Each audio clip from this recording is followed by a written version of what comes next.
ચુડાભાઈ સોલંકી છું, વાલ્મીકી સમાજમાંથી ચૂંટાયેલો છું. તો વારંવાર પંચાયતમાં રજૂઆત કરવા છતાં મારો વોર્ડ નંબર 12માં કોઈ સફાઈ થતી નથી, તેમજ નેકો સાફ થતી નથી. મચ્છરનું પ્રમાણ વધી ગયું છે. અવારનવાર કહેવા છતાંય આનું કોઈ પંચાયતવાળા ધ્યાનમાં લેતા નથી.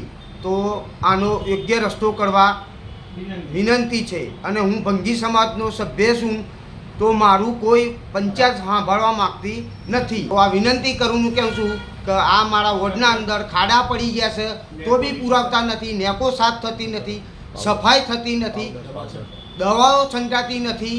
તો આ વોર્ડના અંદર સાફ તાત્કાલિક થાય એવી મારી નમ્ર વિનંતી છે.